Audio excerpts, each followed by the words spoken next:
drop. Are you gonna blow your head off?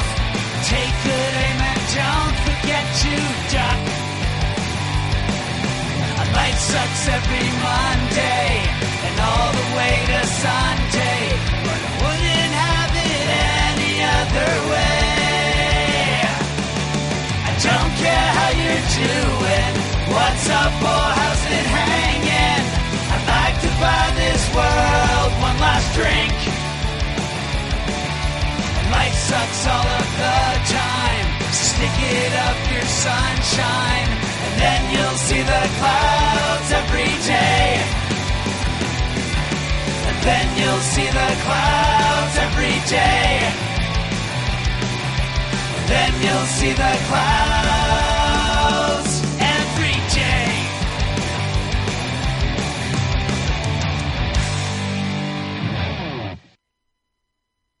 Welcome to the Crazy Life, everybody. My name is Jen. I am the hostess of the podcast, of course.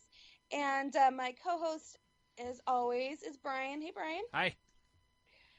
Welcome, everybody, to the new welcome to the new listeners. Welcome back to all of our wonderful followers. We appreciate you all.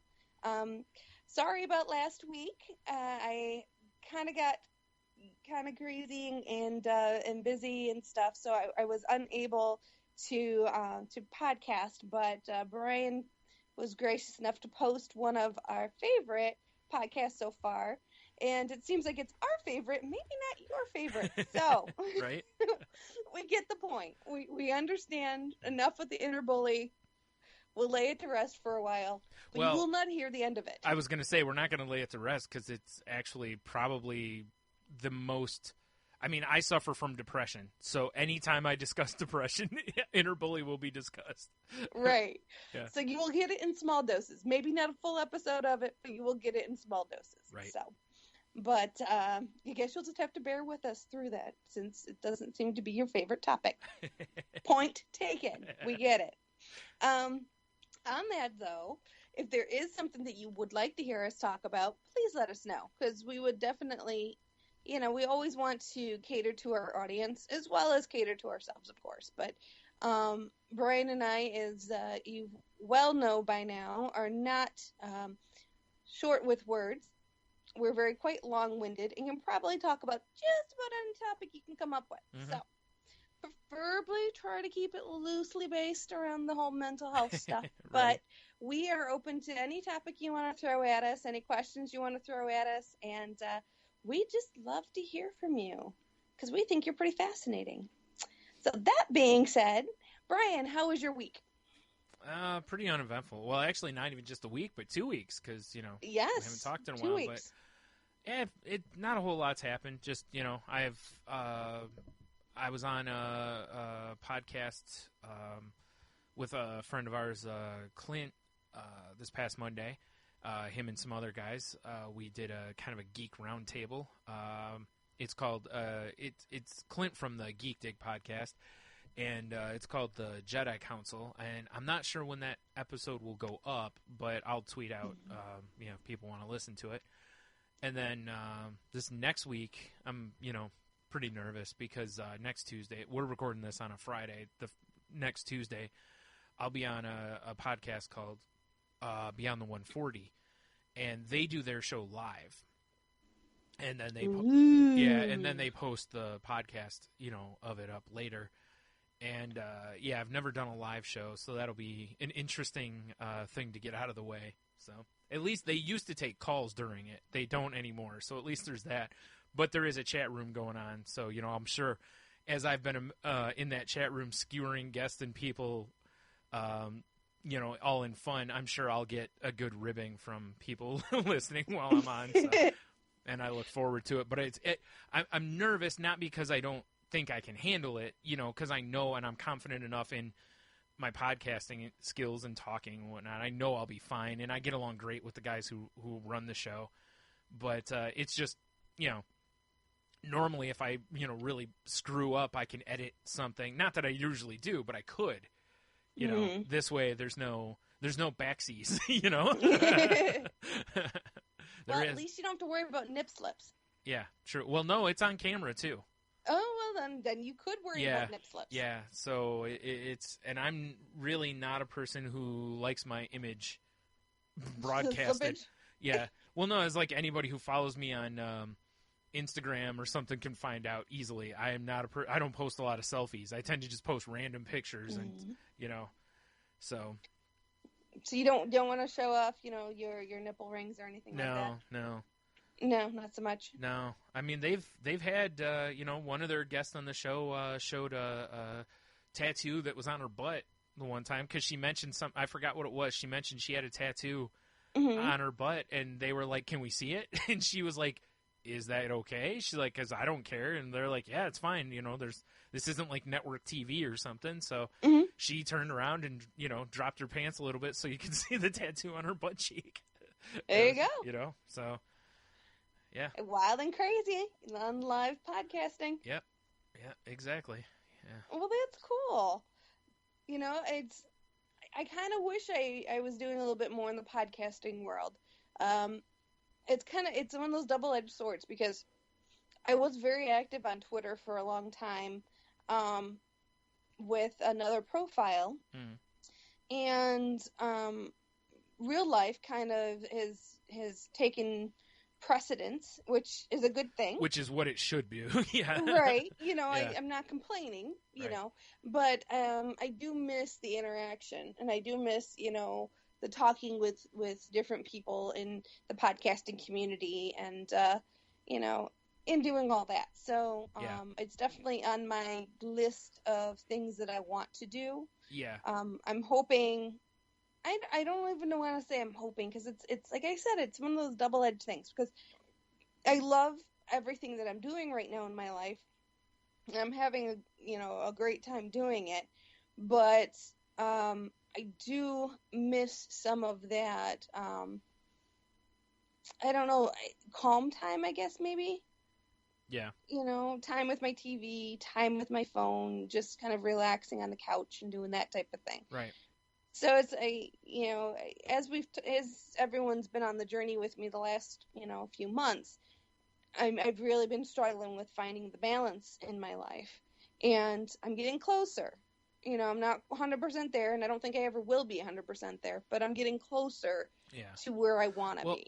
I think it's one of those things that it's really hard to just say you have achieved balance, because even if you stand on a balance board kind of a thing, that's on a board that's on a ball, type of a thing, you can only stand in place for so long, and then eventually something will, your knee or your leg will start wobbling a little bit, and that could throw you completely. You know what I mean? It's like life constantly is walking by and kicking the board, or shoving you a little bit, or kind of a thing. So it's that's so when you say all you can hope for is today you're looking for your balance, tomorrow you look for your balance, that kind of a thing.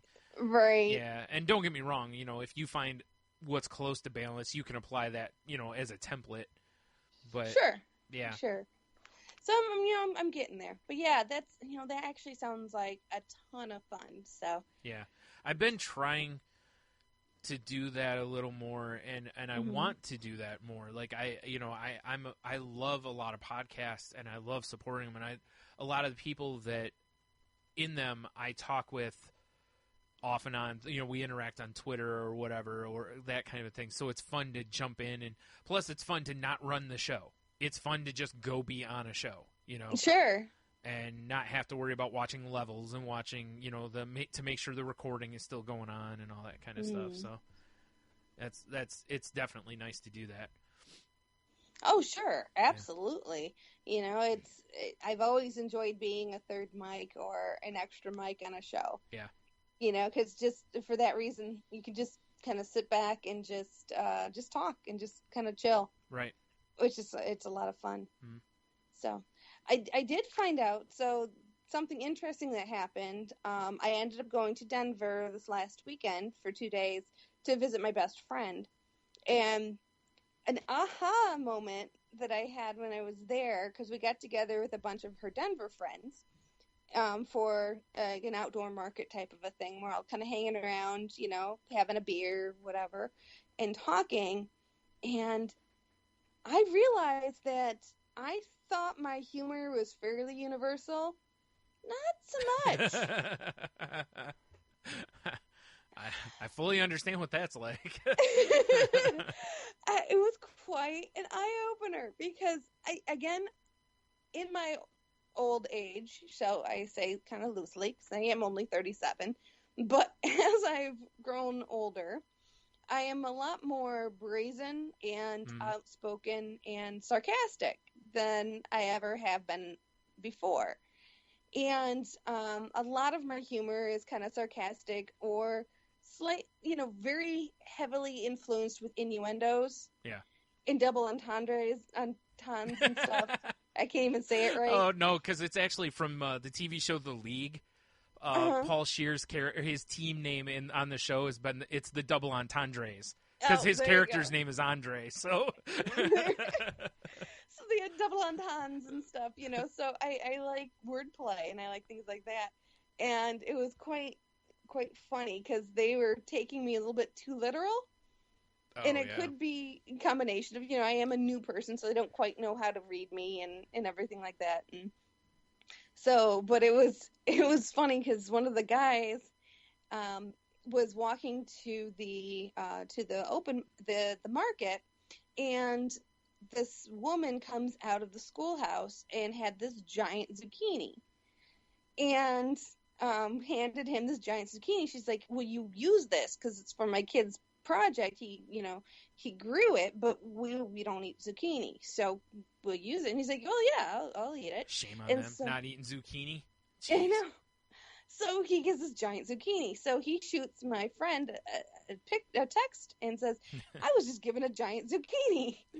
And so they show up, and you showed her a picture or whatever, and they show up, and I get introduced to the guys and stuff, and I'm like, "So where's this big zucchini? You can't just go, flaunting your big zucchini to girls and not show them."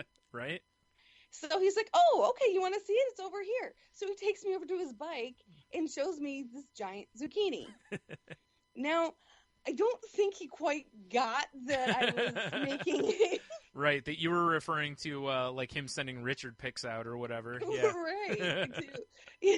So I don't think he quite picked up on that. Right. Or if they did, they didn't think I was meaning. I don't know. A little lost in translation there. Right. I kind of went along with it. I'm like, "Oh yeah, that's a great looking zucchini," and just kind of, whatever. It's like, really don't, right. kind of making a joke, but it's all right. Right. Yeah. Hey, whatever. I understand. I've said many a time that, people who take me literally are like my kryptonite. So, It's like they don't realize I'm making a joke or something. I'm like, Right. She's like, whatever. Yeah. So, it was very entertaining and wonderful people. I mean, absolutely. I had a great time with them. Very, very sweet people. But I learned fairly quickly that whatever I was going to say was pretty much going to be taken at face value. And also, it was just really different. Like, I didn't really understand, like, the communication style. Because, I think we've mentioned before, I'm in Michigan and just north of the Ohio border. And so is my friend. My friend is from this area. And Denver is just a different way of, just a different style of communicating, a different way of communicating. And it was really, really interesting just to kind of see how it goes. And like my friend was tweeting back and forth with this guy and texting back and forth with this guy because they've just been talking for a little while now, and potentially, maybe some romantic interest may develop. So very, very early stages. Well, they were texting back and forth after we left there and went to a wine bar, and we're just talking, and he's like, "Yeah, hey, I just arrived at my friend Ian's house, and I'm hanging out and stuff." And she's like, I just want to say, she's like, "What do I respond to that?" And she's like, "Do you know what I want to say?" I'm like, "What?" She's like, "I want to say you'd have a better time hanging out with me." And I started laughing. I'm So like, say go it. for it. Yeah, it's like, I'm well, go for it's it. not What's like wrong with that? it's not like it's anything crass. Exactly. I mean, it could be considered, a little bit on the sexier side if you wanted to take it in that path, but Well, you guys are out in public though at the same time, so she's got an easy save on it. right. Because if he goes, exactly. "Oh, really?" and be like, "Yeah, we're hanging out at a wine bar. Come join us." Yeah, Right? because she already invited him to join, and he, he said something about, he couldn't come for Yeah. one reason or another, Right. and so that's when he's like, well, I'm just over at my friend Ian's house, and she said, you would have had more fun with me, like smiley face or winky face or whatever, right? And it took him forever to respond. And one of the guys that was in the group with us at the wine bar, Probably because said, he's looking at his friend going, like, how do I respond to this? Because, yeah. Exactly. And that's why I was cracking Do I up, send her a I'm pic of my zucchini? Or, no. Well, that's what I was cracking up because that's all I could picture is like them passing phone around Yeah. to all the different guys at the party going, dude, what do I say? Yeah. How do I respond to this? What is she saying? What is she, trying to figure it out? Or And the more guy likely, they're like playing Madden on the Xbox, and he just hasn't picked his phone back up, Exactly. So the guy that was with us read it. He's like, well, let me see. So she handed him the phone. He was reading the conversation up to that point and read that point. And he's like, you do realize it sounds like that you're offering sex, right? And just both. That's kind of a jump.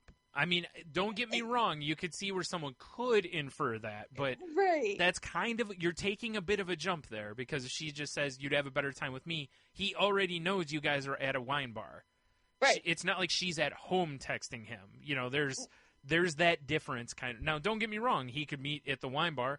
Then they could go have, shenanigans. That's fine, but mm-hmm. yeah. But it's not like, yeah, it's not overt. Exactly. Yeah. It's very, very, very slight. Right. It's not like she was like, you'd have a better time with these, and send him like boob pictures or something. Right. Exactly. So, and I just started laughing. I'm like, oh, there's so many outs. Exactly. And he's like, outs? I'm like, yeah, there's so many outs. I mean, if he does happen to take it that way and comes back with something a little bit more risque than what she wants to respond to, there's plenty of ways for her to spin it and get out of it fairly gracefully. I said, that's a real easy one. Yeah. And, it's like a real simple little softball across the plate. Yeah. So finally, what he comes back to her with is probably. And that's it. Right. And I'm like, that's no fun. The response there is only one thing: your loss. And then move on. That way he can wonder if she was meaning something else or not. I think she left it there for the rest of the night. And then I guess because he was they were texting a lot, and all of a sudden he's kind of cooled down on his texting and stuff. So it's because goes. He was getting guff from his pals because he was on his phone the whole time. Well, but I mean, even days afterwards. Oh, okay. I thought you just meant that night. No. Okay. For the rest of the night, they didn't text back and forth. Oh. And then for the next couple days, they didn't text back and forth. So it was kind of cooled down a little bit. So I told her later, I'm like, I'm sorry. I said, if I ruined your guys' communications or whatever, I apologize. Right. I said, but at the same time, let's be honest. If that was the thought she had, but she, you know what I mean? It's like, if that's the kind of thought process you're going to have, and he isn't going to react favorably to that, maybe it's not the right setup anyway. That kind of a thing. Like, maybe you guys aren't on the same page, or it's just, you know what I mean? Maybe you sometimes, I'm not saying you should read anything into it, but maybe there's something there, that. Right. And I chalk it up to a different style of communicating. Yeah. It could be, but that response is not like so overt or brazen or you know what I mean? It's playful, it's fun, it's not like it's not like in your face kind of a thing, or exactly. So I don't know. But it was just it was interesting because it really kind of it made me very self-conscious in some ways. Yeah. I mean, I'll be honest with you. I'm in a couple different kick groups, and all of the people I'm in the kick groups with, like, we all play around, you know, we're all like, like flirty, but not really flirty kind of a thing. You know, we all just make whatever comment the guys do to each other. Like, it doesn't matter who it is. You're flirty to that kind of a thing. I have said you'd have more fun with me to people in that group. Mm-hmm. That's how innocent of a saying it is, really. Yeah. You know what I mean? It's like, Yeah, exactly. And I'm like, if he doesn't get it, he doesn't get it. Yeah. If he did get it and he dodged it, then like I said, maybe that's not the right, you know, because exactly. Realistically, that's not the right person. Listen, you know, if I'm texting with a girl and she says you'd have more fun with me, unless my buddy's like in a bad way, I'm like, peace out, bro. I'm sorry. It's, you know. Yeah, it was interesting. Yeah, but... like I said, unless I got a real good reason, I'm like, you know, yo, I'll catch you later. And I will say the win for me though this week, which I'm getting too early, but it fits right in anyways. But my win for this week was, I didn't let it get to me. Yeah, I was completely a fish out of water. I mean, obviously, you know, she gets me because she's my best friend and she understands and everything. But it was uncomfortable meeting a bunch of new people. It was very uncomfortable throwing myself into a situation where I don't feel they got me. Yeah. You know, which is, it's fine. You know, that's what happens in life. But through the entire thing, I still had fun. I stayed true to myself. And the next morning, when I started doing my normal behaviors of rehashing everything and identifying where I went wrong, what I should have done better, and the usual junk that goes through your head, I really was quick to stop it and to refocus my attentions. Yeah, which is good. Yeah. Yep. Exactly. I didn't harp on it. I didn't get down on myself on it. I just chalked it up to, like I said, it was them, it wasn't me. We all had a good time. So it's not like we had any, you know, a bad time. We all had a good time. But I just didn't feel comfortable. It just reminds me, I can't remember where it was. I met people and they didn't really laugh at the stuff I said. And I was like, clearly they don't have a sense of humor because I'm hilarious. You know? And that's really the take I was able to. It's the good narcissism. On it. Right. I was able to spin that and actually in my head come to terms with that. Yeah. You know, and be okay. You know, I didn't take it personally. I didn't take offense to it. I didn't beat myself up like I did something wrong. I was able to keep the perspective and say, you know what? It's a different area. It's a different type, you know, a different group of people that I'm used to hanging out with. You know, it's a different style there, 100% different style than where I'm from. Yeah. Like everybody there is way laid back. Yeah. That makes sense. You know, yeah. I mean, and not just because of the whole pot thing. Yeah, I actually wasn't even meaning that, but yeah, right. But it's just, they're way more laid back. They're way more into life balance. Yeah. And, you know, between work and play. It's that thin air is what it is. Yeah, exactly. So, I mean, it's just a different lifestyle, and it's a different way of even, you know, talking and seeing things. I mean, it's a different area. It's really cool.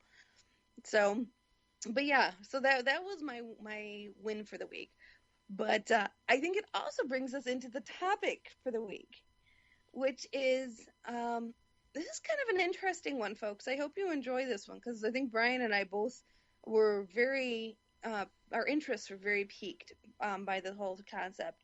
I think this is going to probably, and we talked a little before the show, but to tell the listeners, I think this is probably going to be, and not necessarily next week and the week after, but I think this is probably going to be a multi-part kind of a concept. We're probably going to revisit this from different angles, probably 2 or so more times, I would think. You know. Oh yeah, so, this is going to spin off into quite a few different conversations, I'm sure. Yeah. But the overarching topic that I want to talk about today is male emotions in today's, and specifically the U.S. society, the United States, and how we view men and male emotions, I think is a very interesting place. Because there's really been a revolution the last, say, 10, 20 years for men not unlike a lot of the revolutions that happened for women when they kind of came into their own and they took their power and they were able to vote and all that stuff. Mm-hmm. Not using that as 100% comparison by no stretch, but I do want to say that, men are growing and doing a lot of transformation. I mean, there's still a good dose of the lumberjack, woodworker, be a manly man and all that good stuff, out there. But there's a lot more sensitivity that men are being allowed to have, and they're actually allowed to express emotion and share, which, not that most men will, or a lot of men have a hard time doing, but it's still this evolution of emotions that men are going through and are being allowed to have that they've never been allowed to have before. Right. So I think it's very fascinating, and, and definitely because we have our token male on the show, Brian, he can always give us his 2 cents like he always does and his great insight into the whole thing. Mm-hmm. But, Brian, why don't you talk about what kind of spurred us onto this topic?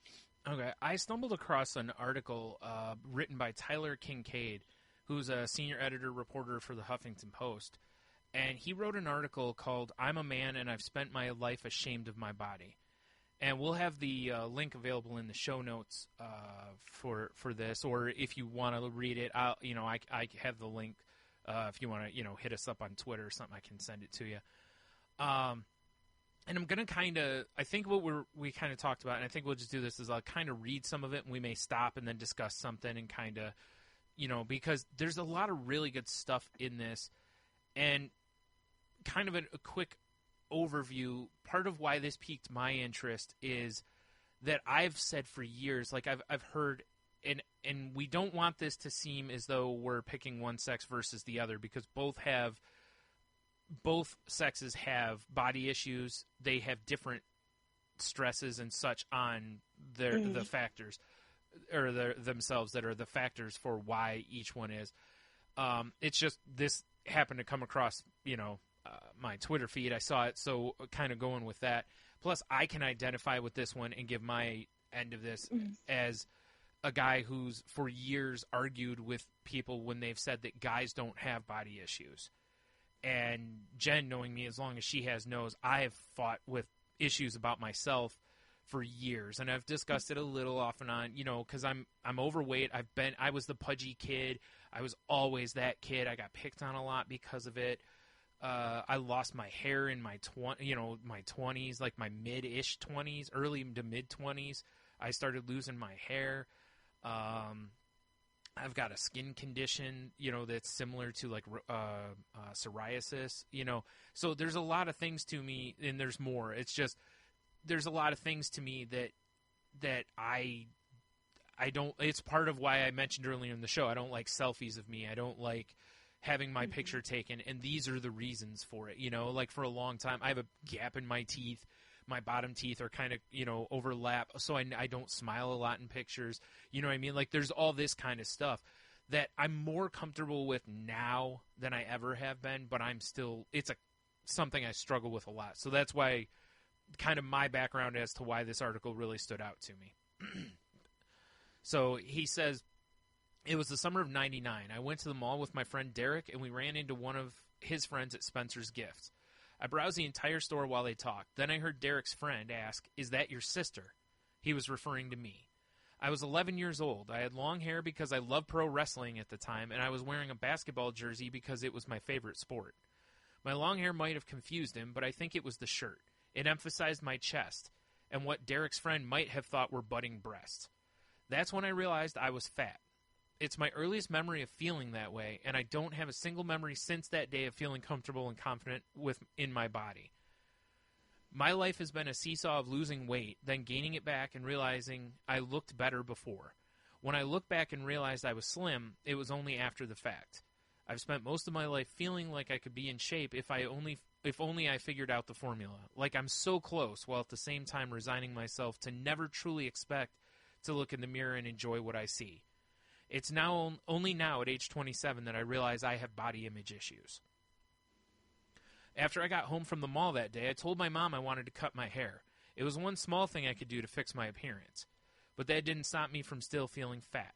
I was the kid too scared to swim in public without a shirt. I learned what kinds of clothes hid my belly. Part of my struggle with my body image is a personal view that I'm failing at achieving my goal of slimming down. It's a cycle. I'm not good enough because I'm out of shape, causing me to lose confidence and motivation to work out, but my exercise doesn't result in feeling skinnier. Singer Sam Smith explained poignantly this year that being called fat hurt him more than an anti-gay slur. Quote, I think that just because I've accepted that if someone calls me a faggot, it's like I am gay and I'm proud to be gay, so there's no issues there. If someone calls you fat, that's something I want to change. End quote. Well, I want to stop there for a second, because I think there's some really interesting points that have been brought up. But one thing I want to touch on is, keep in mind, everyone, it's not the physical features that upset you.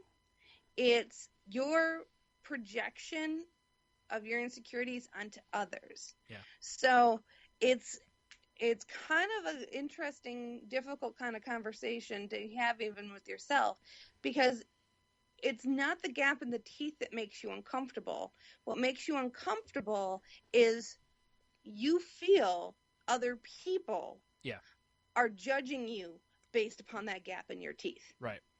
You know? Right. And like I said, it used to bother me. It hasn't bothered me for years now, because I got to the point that I've seen so many people's teeth and different stuff that it's like, it's like there's just not a normal mouth kind of a thing. No. So many people have such placements different. Some people have, really big canine teeth. Some people have really small teeth. Like there's a lot of gums and no teeth. There's all that stuff. And I was like, that one I dismissed early on, Yeah, and that's just it's a small one, but that also I won't lie.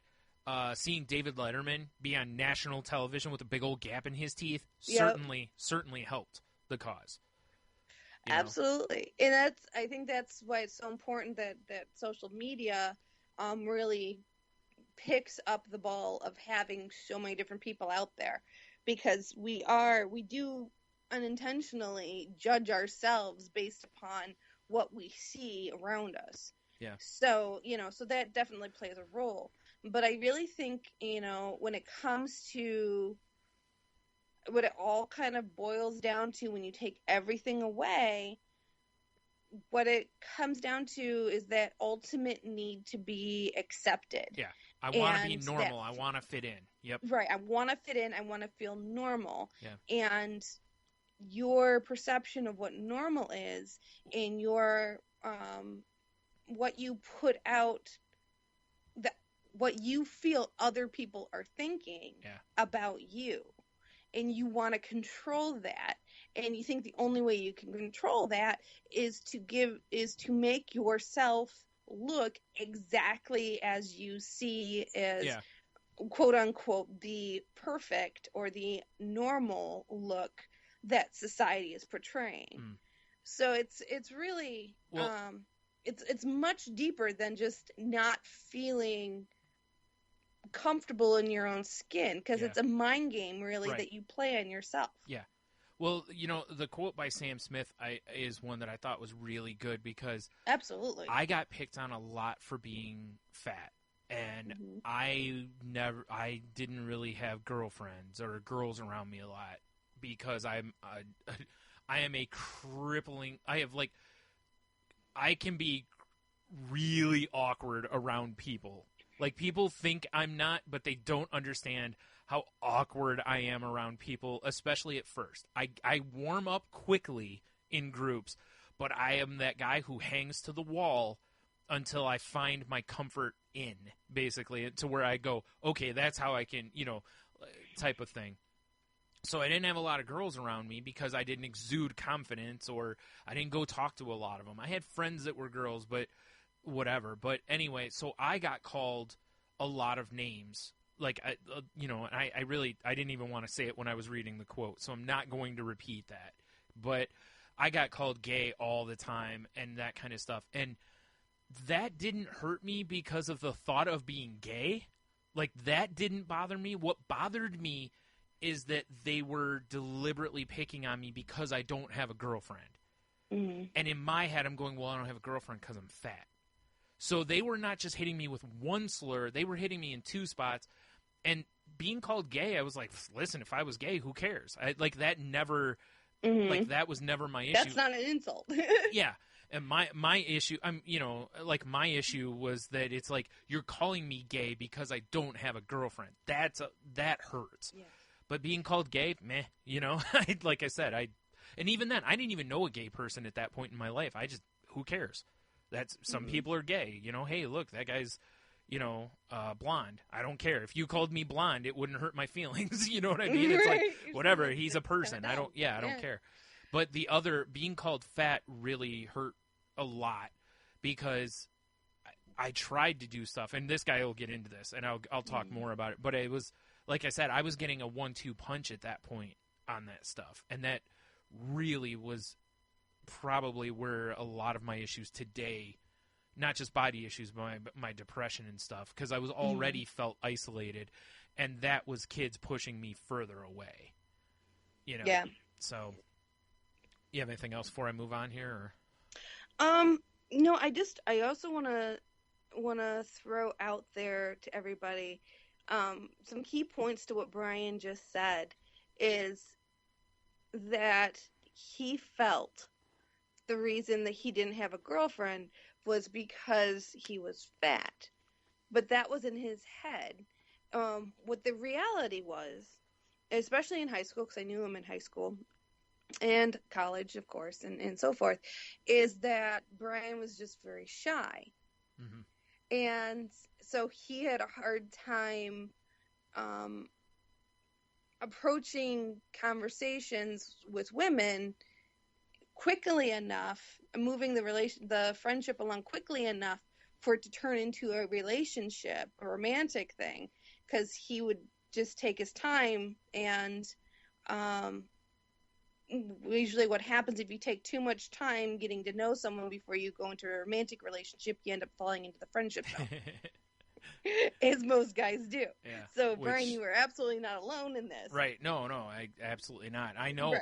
That's the thing is I can look back and I can pinpoint a lot of stuff through this stuff. That's why this whole article really hits home for me because this guy and I have a lot of similarities, except I think, and I'll get to this later, so don't overreact to this, anyone listening, but I think he wasn't as big as I've been in his life. I think he's maybe fat, but he's not like the fat that I've been, kind of a thing. And that doesn't make mine worse or whatever, but so I can identify him with him, but I think he's ballooned up and down, whereas I haven't ballooned as much. That's kind of what I'm trying to say by this. That's where I was getting at. Yeah, absolutely. So, all right. So it says, one of my problems is that when I do change my weight, I fail to acknowledge it. At 14, I don't remember a single day I felt thin. And I'll stop real quick and say I lost my senior year of high school. I lost about 75 pounds because my dad had a quadruple bypass. And after that, the family changed everything. And I lost a bunch of weight. And that's the last time. Even then, I got down to 200 pounds, which is we'll call that, and I'll include that as my adult life. That's the thinnest I've been. And even then didn't feel thin. And 75 pounds is an amazing accomplishment. Mm-hmm. I worked out. I ate really well. I did all the things I'm supposed to do. And it wasn't that I was trying to lose weight. We just made lifestyle choices that were good lifestyle choices, which led to me losing weight. Mm-hmm. And I should have been proud of the fact that I stayed with it. I was doing the work. I made those changes, But I already had doubt in my head that already had planted itself really heavily because looking back, I had probably started really suffering from depression probably 5 years before that. And, so it had already gotten a 5-year hold on me. So anyway, sorry. It wasn't until my senior year when I had put on a few pounds from eating too much fast food that I could actually see what I really looked like back then. I remember looking at a photo of my 14-year-old self and thinking I looked skinny. A high school teacher responded, "No, you look good now. You look underfed there." I lost weight my first year of college, about 40 pounds, all due to counting calories, trying to keep it close to 1,500 calories a day, and eating a lot of Jimmy John's sandwiches without mayo. At the time, I realized I had lost weight, but when I looked in the mirror, I didn't see a skinny person. I still had a knack for doing things like wearing hoodies or ribbed tanks underneath t-shirts because I felt like they covered up my curves. This is a phenomenon where focusing so much on a particular body part can make it bigger in our imagination, said Aaron Blashill, PhD, Harvard University psychology professor. David Laporte, a psychology professor at Indiana University of Pennsylvania, recalled a doctoral student he had a decade ago who studied the image perceptions of guys at the gym and discovered that 1/5 of men considered to be in shape were uncomfortable taking their shirts off. And things have not gotten better since then, Laporte said. What made the study all more interesting was that it was only looked at guys who were confident enough to go to the gym in the first place. He continued, many of whom were walking around wearing those muscle man shirts to show off that they had just worked out. I responded with a memory of the athletic guys wearing hoodies and sweats to class when I was in college, while I always felt I needed to dress up for class to compensate for my lack of an impressive body. Compensating in different ways, I guess, Laporte told me. About half of all men don't like having their picture taken or being seen in swimwear, according to an NBC Today Show AOL body image survey from last year. Research from the University of West of England found a majority of guys felt part of their body wasn't muscular enough, and more men than women would sacrifice at least a year of their life in exchange for a perfect body. Sometimes I complain about my weight to my close friends, but they say they don't see it. Some tell me they think I have an athletic build. Others say I'm skinny. I don't believe it, and I grab my flab to prove it. I see my body bulging out of my shirt in the mirror.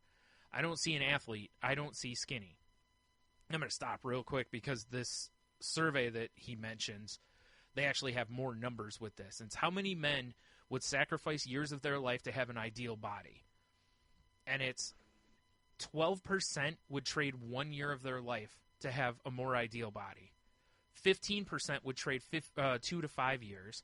5% would trade 6 to 10 years. And 5% would trade more than 10 years.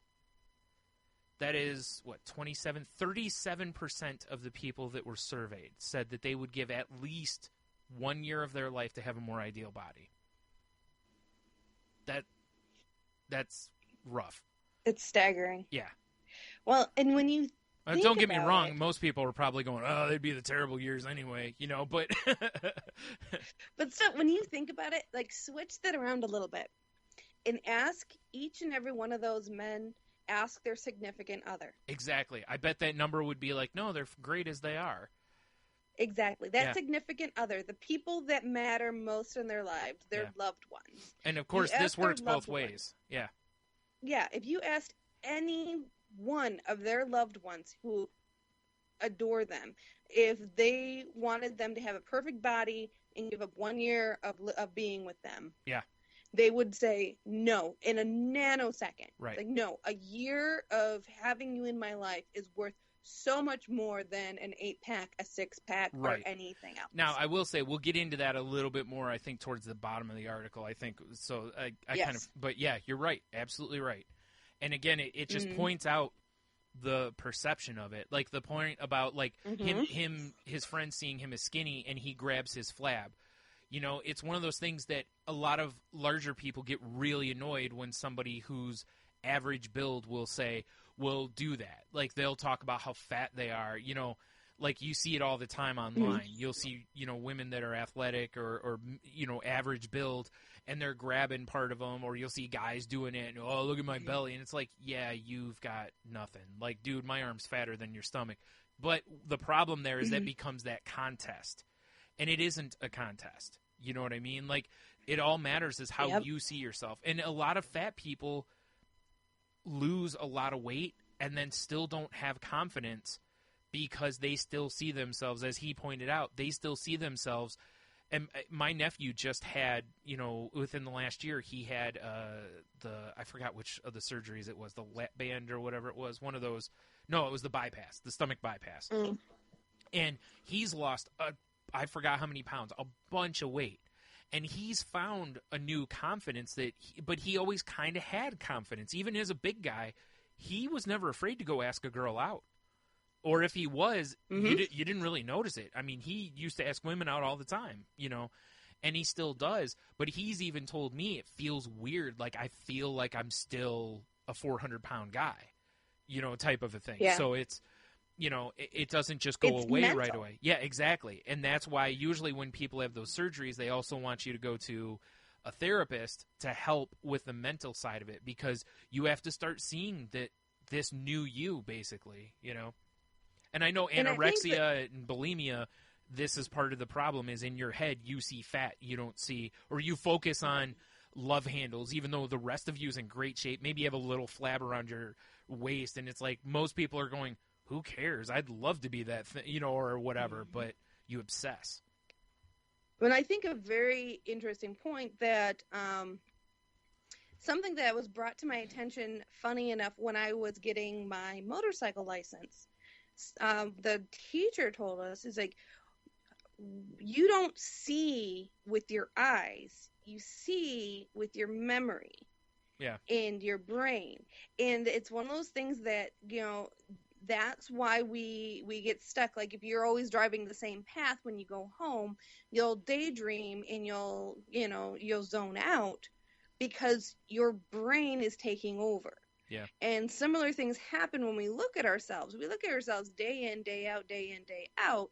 So our brain has a picture of what we look like. Yeah.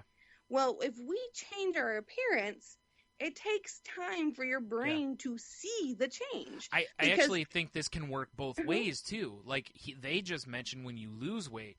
But I'll say, as a person who's been, gained a lot of weight, like, every once in a while, someone will take a picture of me, and I'll go, whoa, like, man, I've gained weight, kind of a thing.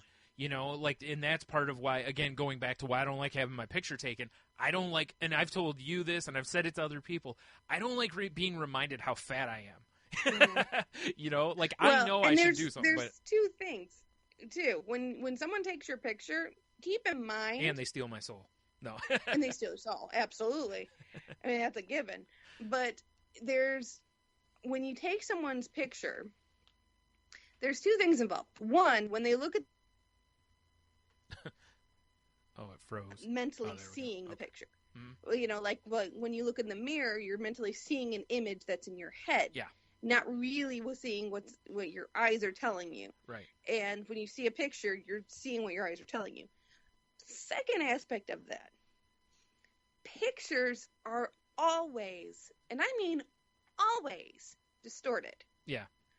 They're distorted in your favor sometimes. They're distorted it's really not funny. in your favor. It's so funny because as you said this, in my head, the same thing, like when you said that, I'm going, oh man, like I'm almost hearing big boned, chubby, like those kind of things. And it just, it feels like something that, as a fat person, I would go, use as an excuse. Like, oh, I'm not really that fat. The camera just distorts my image, But it does. Yeah, and that's it the does. Thing, yeah, I know. You can see it. A perfect example is selfies. 100% perfect example are selfies. Because do yourself a favor. Get your phone out. Even if you're not a selfie taker, do it. Get your phone out and lay on your back and put your head at what you feel is the perfect angle and take a picture of yourself. Mm-hmm. Just that way, and guarantee you will look amazing. Mm-hmm. Now, flip on your stomach, lean over the couch, and take a picture that way. Right. I guarantee you will look horrific. I'm having a flashback to Golden Girls right now when Blanche described that to Dorothy as why she always has relations on her back. Exactly. That way she gets the light and she always looks perfect. Yep. Yeah, I mean, and that's it. That's why do you think in these photo shoots and stuff they have a million lights everywhere? Yeah. They put filters on everything and stuff like that because pictures are distorted by the nature of being a picture. Right. It always distorted. Well, I mean, just the science of it tells you it's distorted. I mean, digital Right. photography, it captures things and then it converts them, and in that conversion, it's exactly. Exactly. So Listen, anybody who's done always- online dating already knows all about distortion in Creative- cameras, because it is impossible. Creative photography. It is impossible, and I don't care if this sounds sexist or not, as a man, to go through dating profiles of women and not go, wow, and then start scrolling, go, whoa, really quick, many, many, many times. Because there's a lot of women that capture a certain angle with that first selfie, and you're like, hey, and you start looking through their pictures, and then all of a sudden you're like, wow, they really misrepresented themselves in, like, the first two pictures. They are, and like I said, it doesn't necessarily mean they're bad or that you shouldn't date them or any of that garbage, but it's just you see really quickly how you have to be very careful trusting a picture. Exactly. You may not get what you thought, Mm-hmm. And I know it can work the same way with guys. It's just I haven't heard that many women go, oh, I met him and he's way bigger, because women don't tend to care as much as guys do about that kind of thing. So that too, and guys don't necessarily care as much. I mean, I hate to even say that, because given the topic, I know, of course they right? care. Yeah. They care, but they're not as obsessed, shall we say, Right. with the looking perfect in a picture. Yeah. They're much more it is what it is. Yeah. Type of a thing. Right. So, as far as the pictures are concerned. Right. But yeah, so just always keep that in mind. If you see a bad picture of yourself, make sure you keep that in perspective. It is a picture of a moment in time. Right. Maybe at that exact moment, you didn't look your best. It's okay. Yeah. Everybody has, Right. you can't look great Well, every and single second of the day. I mean, don't get me wrong. There's also something to be said for it. I've read countless stories in, like, Men's Health magazine and stuff about somebody having a picture taken somewhere, and they were like, wow, I didn't realize I was that big. And that was their inspiration. That was their moment to where they were like, I need to make changes. And again, because I don't want to get yelled at by Angela or Heno over at the Angela's Awesome podcast, I'm not saying you should lose weight just because you need to lose weight, but you need to make lifestyle choices, like maybe get active a little bit and change your eating habits. And if you lose weight as a byproduct, fantastic, great. Basically, if you don't, that's fine too. Yeah, get happy with who you are. Yeah, where you are. Right, and I'll a little of that. There's, kind of getting into that a little bit here, is there was an episode they did of their show that's about a book called Healthy at Any Size. And it discusses kind of just because you're fat doesn't mean you're unhealthy, and just because you're skinny doesn't mean you are healthy. Like, that's the most simple way I can sum it up. Sometimes larger people are fine. Like, they're healthy as far as, their cholesterol levels and heart levels and all that kind of stuff. And sometimes skinny people, I mean, a great example, my brother works for a post office. He walks all the time. So he's getting tons of exercise. He's never really carried much weight on him. And because that's just never been how he's built. And he goes into the doctor and he had, a little blood pressure issue and some cholesterol. You know what I mean? He's a guy who was, like, at his heaviest for a while there. He was at, like, $170, $180. He wasn't a big guy at all, but he had those issues that the doctor was concerned with a little bit, And then you take somebody, our friend Jeannie was on Angela's Awesome podcast talking about her. She went into the doctor, and she's a larger gal. She went in, and her levels came back great.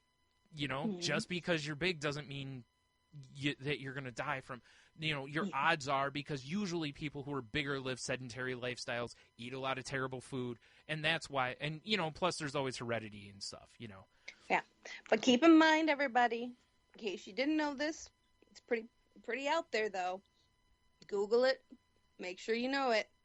The BMI, the body mass index, is not created by doctors. Right. The BMI is used as a tool, but it was created by health insurance. Yep. Actually, it's great. I actually think on that episode Jeannie's on of that episode with Heno, I think they actually talk about that. Yeah. Yeah. So make sure you Google it. Make sure you understand that is not a test on health. Yeah. That is nothing seriously. to do with health whatsoever. And that's kind of the whole point of this book and the conversation is that weight can be an indicator of bad health, but it isn't always an indicator of bad health. Right. Either way. Now, don't get me wrong. If you're like super underweight, then yeah, that also could be, an issue. They're but again, indicators. That's They're why. not... Yeah, that's why you go talk to your doctor and they run the test and everything. Exactly. But anyone who's interested, that's episode 21 and 38 of Angela's Awesome Podcast. I'll put links again in the show notes. And also, Angela wrote a blog about it that was really good. So that kind of led to their whole discussion. And that, again, that it's from a book called Healthy at Any Size. So you can find that book, on Amazon or wherever. So anyway, I should probably get back to reading this article here. Yeah. 3 years ago, my first year in New York, a female friend asked me to the beach. I said yes, but secretly prayed for rain so I would have an excuse to back out. It didn't rain, but my scheduling conflicts, in quotation marks, saved me from going. I sacrificed a beautiful day at the beach with friends, all so I could avoid taking off my shirt in front of them. When we avoid situations in the short run that can help reduce negative or difficult emotions, but in the long run it actually serves to reinforce those thoughts that prevent us from doing something in the first place, Blashill said.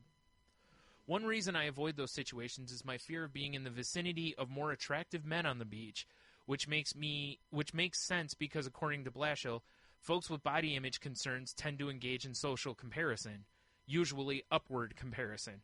And if you don't fully grasp that, all you have to think of is nude beaches.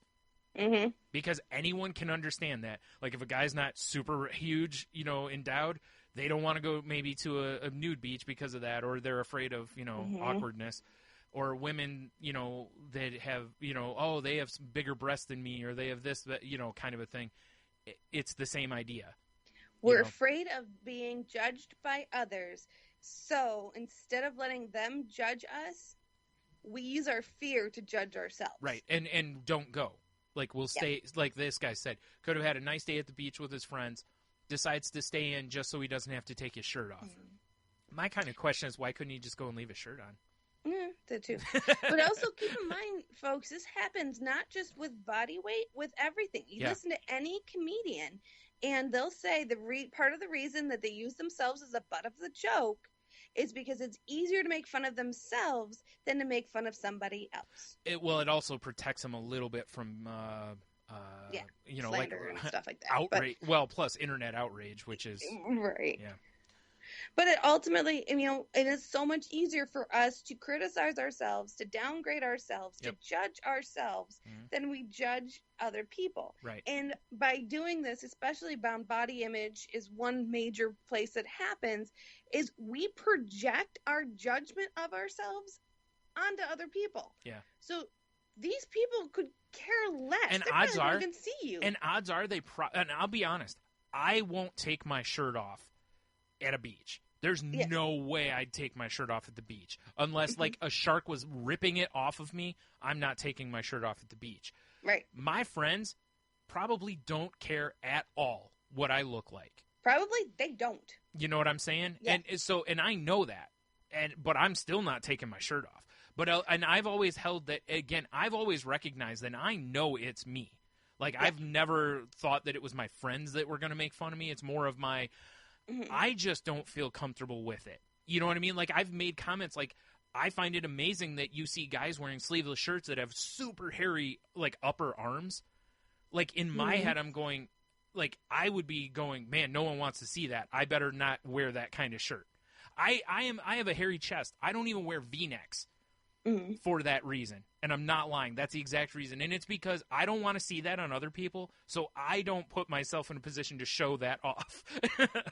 So you're projecting your feelings into other people's heads. I totally own it. I have for years. You know that. I've said that for years. It was always in my head. I knew it was. Yeah. But that's who I am. I understand that. Right. Doesn't make me right or anything, but there it is. But it's just, that's how we all are. And, just to different levels, different extents. Yeah. So he says, when I mentioned this fear to Dr. Edward Abramson, a psychologist in California and author of the book Emotional Eating, he asked me a question. What am I afraid of? It's ridiculous to think my friends might see me shirtless and suddenly become repulsed as if they discovered a Nazi-style swastika tattoo, which I actually have a story about someone in that one. So then, what exactly scared me? I realized I was afraid of what they might be thinking. It freaked me out to think people in my life would file in their mind that their friend Tyler is a fatty.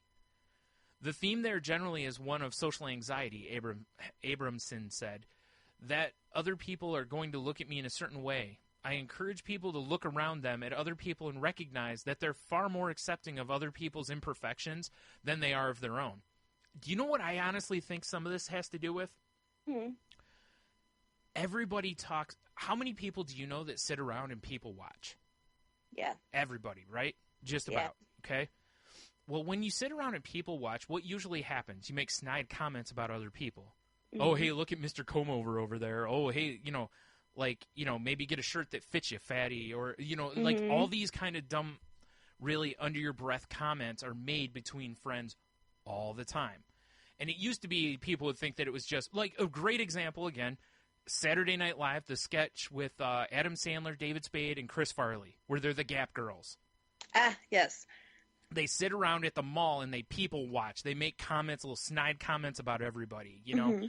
Like they talk about how fat people are, even though Chris Farley's sitting right there kind of a thing. And then when they make a comment about him, he's like, it's a glandular problem or whatever. But, it's I think that has something to do with it. It may not be an overwhelming aspect, but I think it's that people go, well, we sit and do this.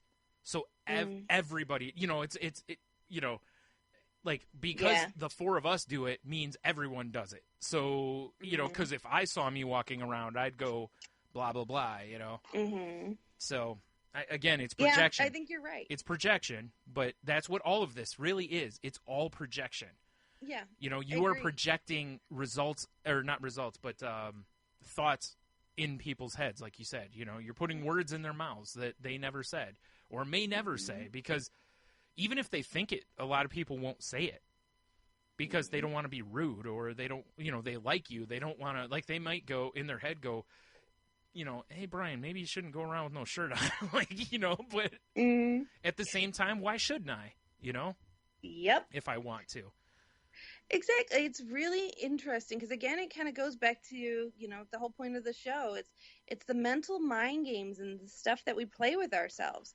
I mean, we hurt ourselves so much harder and worse than anyone else ever could. Cough, cough. Inner bully episode. Cough, cough. I mean, the stuff that we say to ourselves, the stuff that we do to ourselves. And honestly, do you think, even if someone did make a snide comment to somebody else as you're walking by, they have a little laugh. Yeah. Good for them. Right. It does not affect you in the least. Well, and the other thing is, it's like, seriously, if you take your shirt off in front of your friends and they all just start laughing at you, that's a pretty good indicator of where you should be going forward as far as your friendships go. Because at that point, it's, you throw the old Stone Cold Steve Austin middle fingers and walk out, Right. And that's, So it's all this crazy But again, mind that's junk. also why some people will take their shirts off that are that way. And then to try to diffuse it before it happens, they'll make comments about themselves. Like, they'll, like, a white guy will peel his shirt off and be like, now I'm going to blind everyone with my pasty, whatever, kind of a thing. You're doing that to diffuse everybody so that nothing can really be said because you took the first shot, Exactly. Or you're either that or you're showing them that making fun of you isn't going to, I don't know, whatever. But, yeah. So anyway, I've had trouble reaching this point where I can openly admit I'm uncomfortable with my body.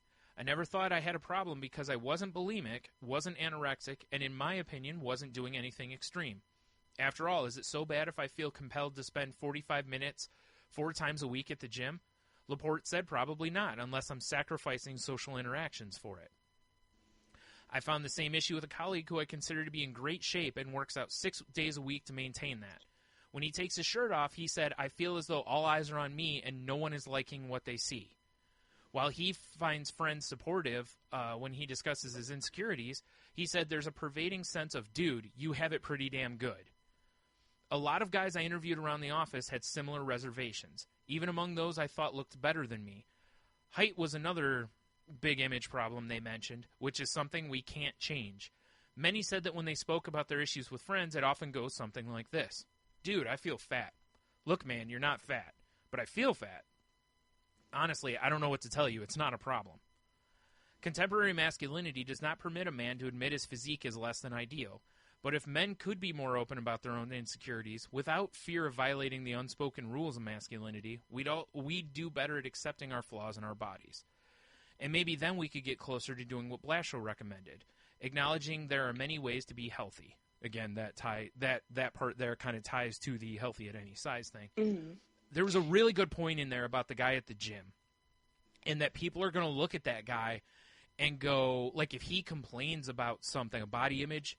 Again, and this goes back to what I said earlier about how you're going to have someone who's maybe heavier than him or not in as good a shape as him even go, dude, what are you griping about? You're skinny. Or, dude, right. you're in whatever shape, kind of a thing. And it's like, again, it shouldn't be a contest. It's same with any mental health issue. It just because your situation's not as bad as mine doesn't mean yours isn't terrible. And again, your perception of it in your life, that could be the worst that's ever happened to you. Mm-hmm. And how dare I down talk you? It, yeah. Yeah, how dare I down talk you? Because mine was that way at some point. You know what I mean? Mine wasn't that big a deal. I used to go to parties. I used to hang out with people. I used to go do all sorts of stuff. But like I said, most of the time, if you were like, hey, do you want to? I was like, yep, let's go. Now you say, do you want to? And I'm like, I don't know. Right. That started somewhere. A little thing became a big thing. So if you poo-poo someone that's got a little issue, whether it's thinking that they're fat or whatever, you're really almost going back in time and doing that to yourself. Like it's the same idea. You're going, dude, that's going to be me. That guy's going to be me in 10 years. So maybe try to reach out and help somebody if they've got those issues. But it's tough because if you say you look good, they aren't going to see it. And what it all comes down to is finding that in yourself and owning your emotions, understanding where they're coming from, what's really behind them, and addressing them and working through them. Yeah. And I think, to go back to the main, the main topic, like I said, is very overarching. This has been very body-centric up to this point.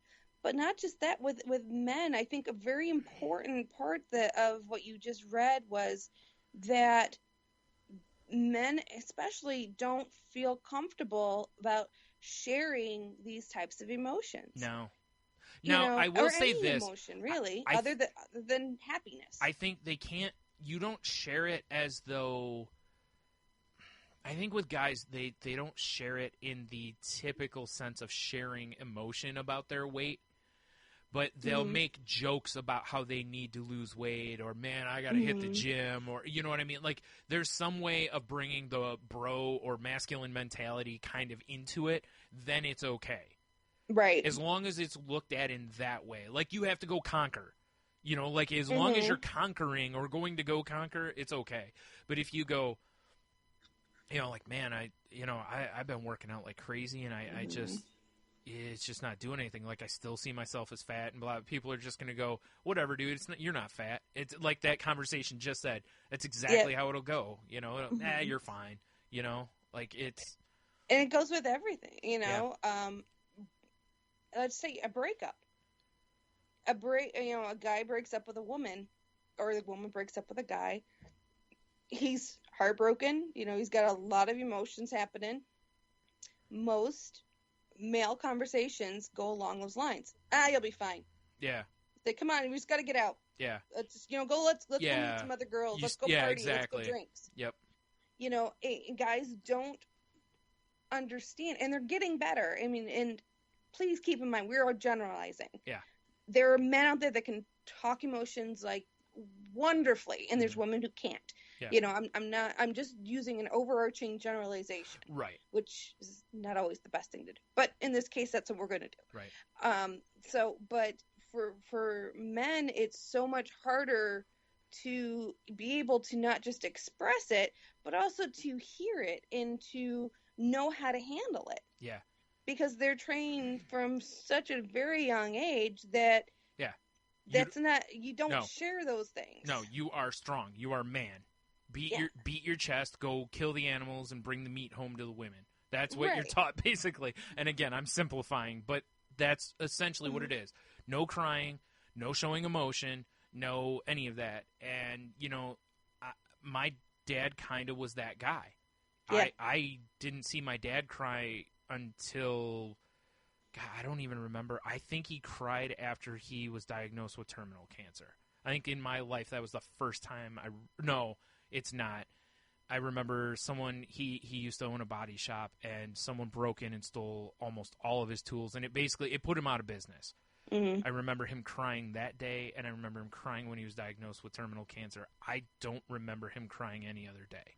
Mm-hmm. He may have, but if he did, he probably did it with my mom in private, I'm sure, when they found out, and but that was the only time I remember ever seeing him cry. And he never was one to be like, you don't cry, that's not, he wasn't that guy, but it was still, if you take by example. Yeah, it was ingrained. Yeah, and you know my dad. He was not a guy who showed a ton of emotion, Mm-hmm. He had a great sense of humor and all that stuff, but he was not a guy who was talking about his feelings all the time. That was not who he was, you know? And I'm a person who keeps a lot of stuff inside. Mm-hmm. I've always been an internalizing person. Like, if something goes bad in my life, I don't tend to go talk about it. I'm getting better about it. I do it now, but I didn't used to do that. I would just bottle it up, mm-hmm. And it's tough. I mean, it's tough on both parties. It's tough for women because we have to try to decipher. Yeah. What you're feeling, what men are feeling and stuff. And you have to try to guess and try to, figure out what you need and how you need to, what you need to help you and to make things better for somebody that we love. Mm-hmm. It's very difficult. It's much easier if someone can tell you, but a lot of times men can't. They don't have the words. They don't have or they simply they don't want to.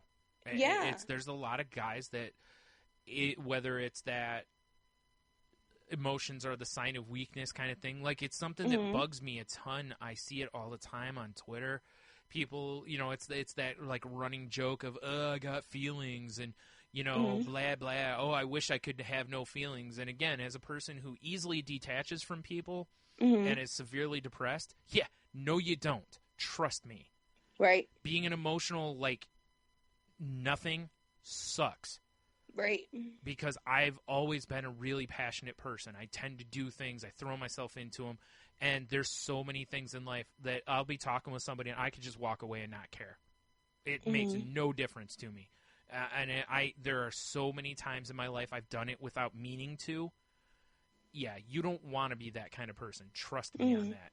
Ever. You don't want to be that person. Don't get me wrong. There'd be times it'd be nice if you could, shut emotion off a little bit, because that way you could be more logical about something, or just so you don't whatever. But you don't forget your balance, people. Yeah, you don't want to be somebody who feels nothing. That's no bueno. Trust me. I think it's so funny because, like, if you listen to comedians and stuff, and just listen to people and how they talk about different things. But a comedian I just saw earlier today on TV said, he's like, so something happened at the house. I don't remember what, but something happened at the house. And he's like, instantly, everybody in the house was turning and looked at me to be the strong man, to fix the situation, he's like, I've never punched anybody in my life. He's like, I played hopscotch as a kid. I don't know what I'm supposed to do. And just because I'm a grown man doesn't mean I'm instantly, capable of rescuing the world. He's like, I have no idea what I'm supposed to do here. Yep. But so often do we find ourselves in that's the role that the man is supposed to play. Right. Like you were talking about earlier, a comedy sketch where a woman is running her mouth off. From Key and Peele. Yep. Yeah, from Key and Peele. A woman's running her mouth off and pisses off this guy, And the guy can't hit the woman, of course, so he ends up punching the boyfriend. Yep. And the girl continues to run her mouth as her boyfriend's getting beat up. And I have seen that happen in real life at a club. Like, Right. a friend of mine, I saw that happen too, and I was like, why are you still with her? You know, because if she's going to do that and not care about the fact that you just got punched because of something she said, Right. to the curb as quick as possible. Yeah. I mean, there's multiple parties in that. It's like, you know, what kind of woman stands by and lets her man get abused because, you know, and she can do something about it. Right. You know, that speaks volumes about her. Yeah. But also it speaks volumes about, you know, the roles that men are given to play in society. Exactly. We talk about roles women are given to play. Yeah. But men have been so pigeonholed into this, like, this stigma of what they have to be. They have to do this. Right. And just now, like I said, in the last, you know, 10, 20 years, things are starting to break down a little bit. Yeah. And, you know, like something I saw on a TV on a sitcom the other day, the guy couldn't fix the shower head.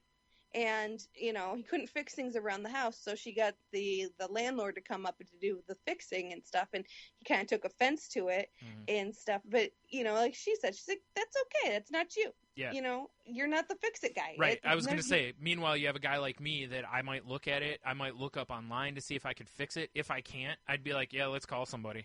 Yeah, exactly. Because I don't care. I've never been a fix-it guy, and I don't care. I'm one of those people that I don't think it makes you any better of a person if you can fix things. I don't. Yeah. Just the same as I can draw and paint. I don't feel it makes anybody a worse person because they can't do what I do. Right. Or, you know what I mean? Or because it doesn't affect your sexuality or no, your not at all. I don't No. care. Yeah. It's like, you're just better at that than me. Cool. You know? This person over here is better at math than I am. That's fine. I don't care. You know? Hopefully they're doing work in math. This guy over here is good at fixing plumbing. He's a plumber. That's fantastic. Makes a lot of sense. Yeah. And I think that's really a lot of it is getting to that point where we can accept people for who they are and help them break free from gender stereotypes. Yeah. You know, like we've talked about earlier, you know, with the whole body image thing, which is typically a woman's issue. Well, hold on. Let me finish this article because this actually kind of gets into that point right here at the end. First of all, there was a graphic that says 63% of men in this survey always feel like they could lose weight. 53% of the men don't like having their picture taken. You know, and that I think is a really interesting thing. It's interesting to me that guys don't like having their picture taken. Mm-hmm. You know, it's something that I think most people are like, most of the time to get guys in a picture, usually there's some whatever, and guys will just, yeah, okay, fine. But to actually say that they don't like having their picture taken, it's like, it's probably for these reasons, you know, but no one talks about it. So it's, you know, or didn't. The author says, I spent the past few months thinking a lot about this and reflecting on my own insecurities. After talking to friends, psychologists, and men around the office, I did something I avoided for years. I went to the beach. My first day at the beach was with some close friends. In a modern romantic comedy-style plot twist, they ended up inviting someone who had recently been messaging on OkCupid that happened to be a mutual friend of theirs. In spite of that, I spent the day without a shirt on, in front of friends, strangers, and dating profile matches, and somehow managed. No one insulted me. I still have friends. I'm still able to go on dates, and I found $10 on the ground. In other words, the world didn't end. Abramson, excuse me. Abramson was right. I looked at other people, noticed their imperfections, and recognized my opinion wasn't changing of them.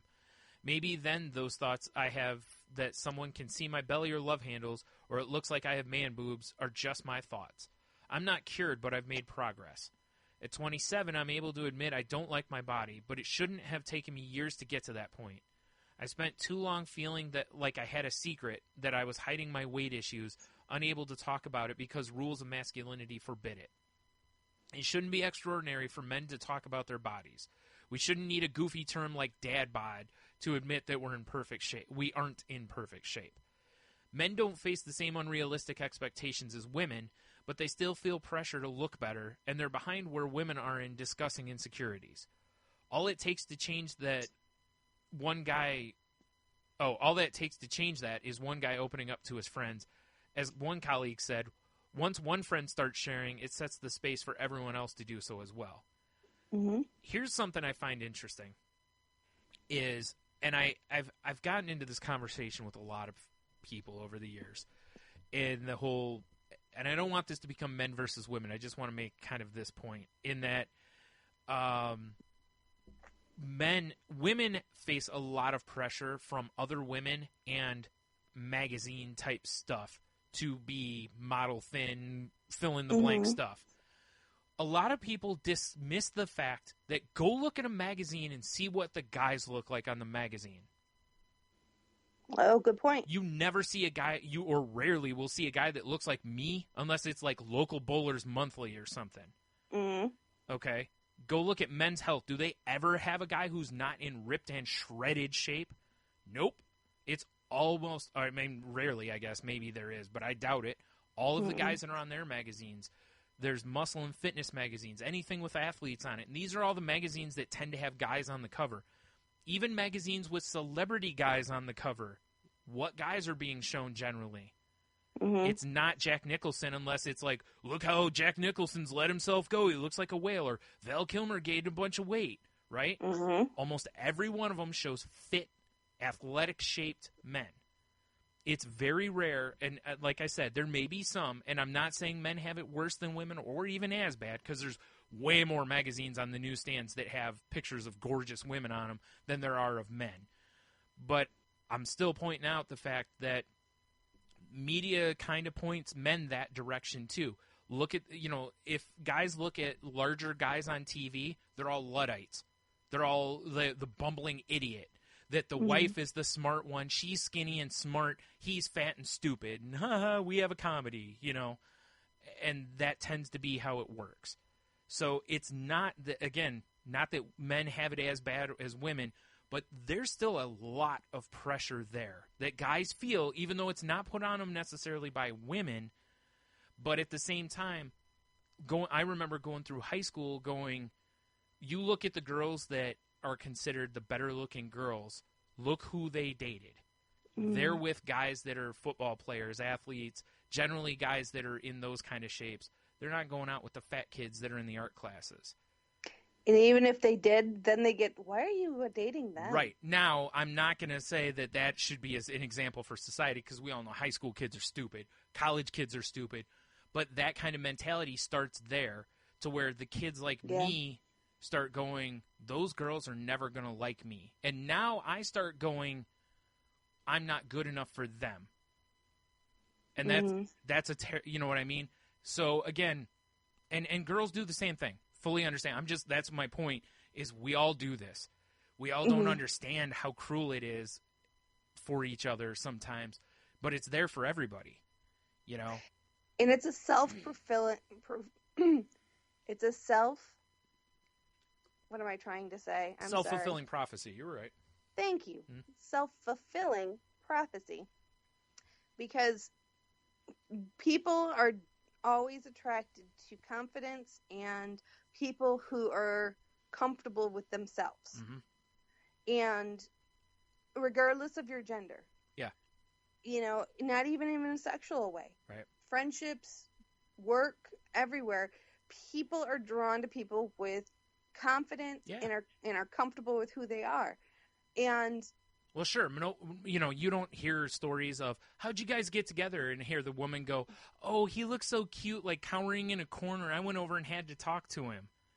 You know what I mean? It's, he came up and, it's you never hear that story. It's, and that's the thing. And I personally, I am a heavier woman, but even when I was at my lightest, and I've always been way more attracted to men with weight on them than I have been, skinnier guys. It's just, I like the bear hugs. I like feeling of someone with more girth to them. I just do. Yeah.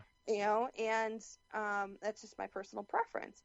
And it's interesting because guys get down on themselves and they think, they start playing these mind games, and they convince themselves there's no way I'm completely out of that girl's league. Exactly. There's no way I could go out with her and stuff like that. And I have told it's a self-fulfilling prophecy. Yeah. Yes, they're not going to like you because you don't have confidence. Yeah. And the reason that your nephew was always, so good at getting women and stuff, no matter what size he was, or is because he always was confident in who he is and what he brings to the table. And it's their loss for not seeing it. It is too, yeah. You're and totally that's how right. we all should be. He is too, because I mean, he'll ask a girl out and they'll be kind of talking, whatever, and as soon as it just kind of it doesn't go anywhere, boom, he's removed. He's asking someone else, and in my head, I'm going, man, I wish I had like a quarter of his confidence, because I'm terrified to ask people out. Here's this. There's two things that I want to say here. One of the things is of the different, and I'm air quoting, dating apps, Tinder is the one that appeals the most to me, not because most people see it as a hookup one, but because I don't know, like on the other dating apps, I just get no interest. And if I happen to send a girl something or I like something and don't get a response, I get an immediate, I go, wow, okay, well, I guess she didn't like me type of thing. On Tinder, I hit, I swipe right. The only time it pops back up is if she agrees to it.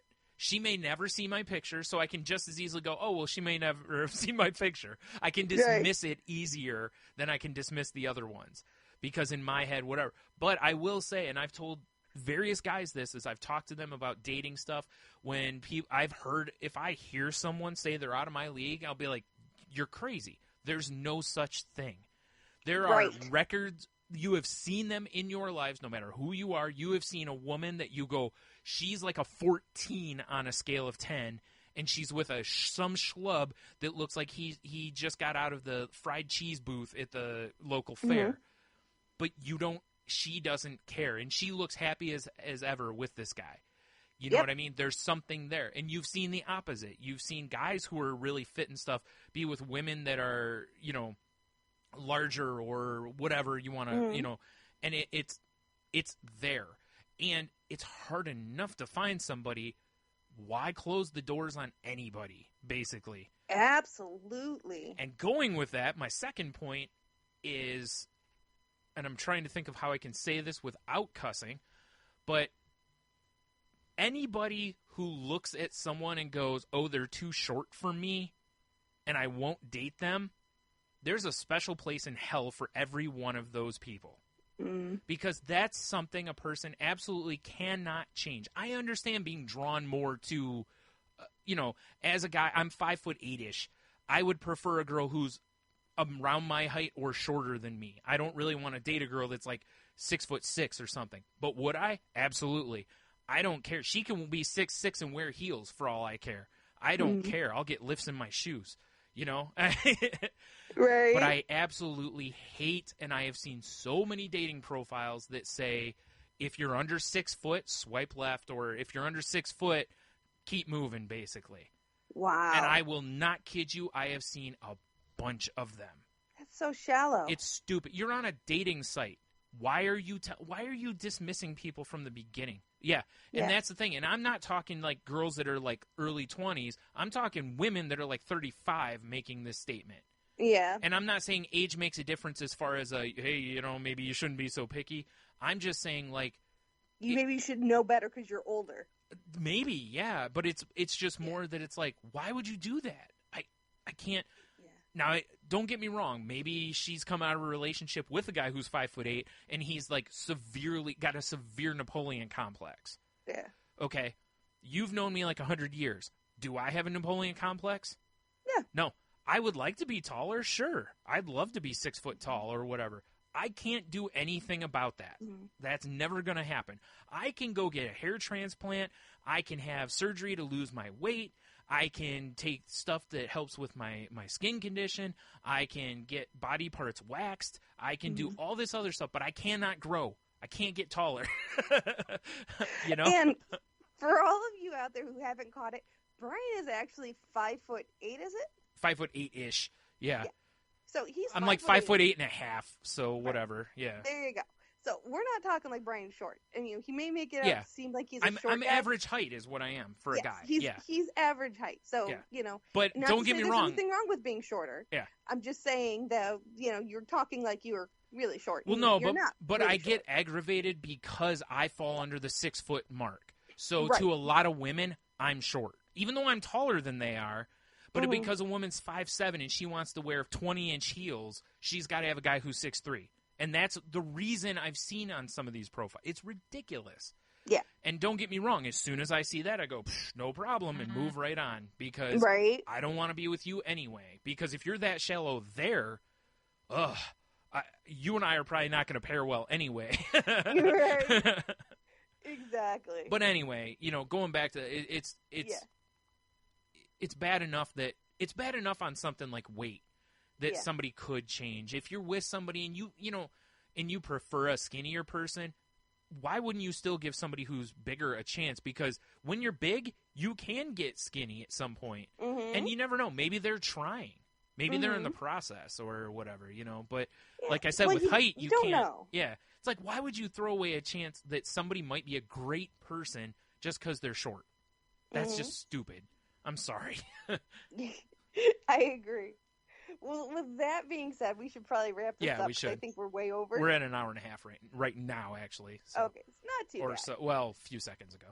There you go. It's not too bad. Yeah. So we kind of, varied from the topic a few different times, but that's what we do. Right. And that's why you love us. So, but we will be revisiting this and different aspects of it.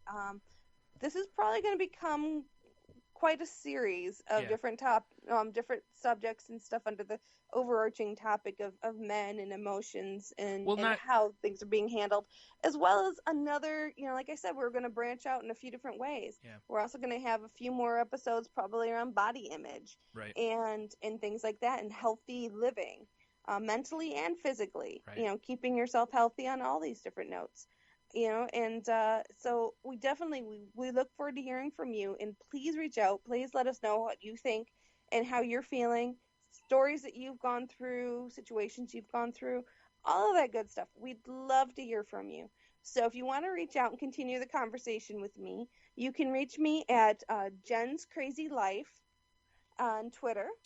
You can also shoot us an email at the Crazy Life Podcast at outlook.com.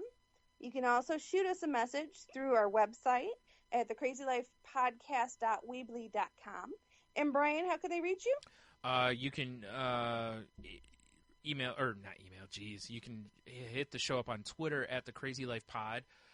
You can find me on Twitter at Stunami. You can also find me over at salty_language on Twitter. And if you'd like to listen to the other podcasts that I'm on, Salty Language, go to saltylanguage.com, or however you download your podcast, you can type in Salty Language and you should find us. Mm-hmm. So. And, also, as always, I almost forgot, the intro music is from our pal Heno. Heno! Who is Ida Heno over on Twitter. And also check out the podcast we referenced earlier, Angela's Awesome Podcast. Heno produces that with Angela, and they have a lot of really good conversations over there. They center a lot of things on just getting yourself right in all aspects of the game, mentally, physically, whatever. And as always, we're not doctors, therapists, trained professionals of any kind. We're just two people who have dealt with stuff, and we're just telling you how we've, about our journeys. So if you do need actual help, please seek out a doctor or a therapist or whatever it is that you need. And if you are in a position that you are feeling hopeless or that it's too dark, if you just need someone to talk with, we're available. If you are in a worse position than that, please check out the suicide hotline number or find an online support group or your own support system, whichever it is, and please reach out to someone. So, absolutely. As I've said before, and I'll keep on saying, I love each and every one of you.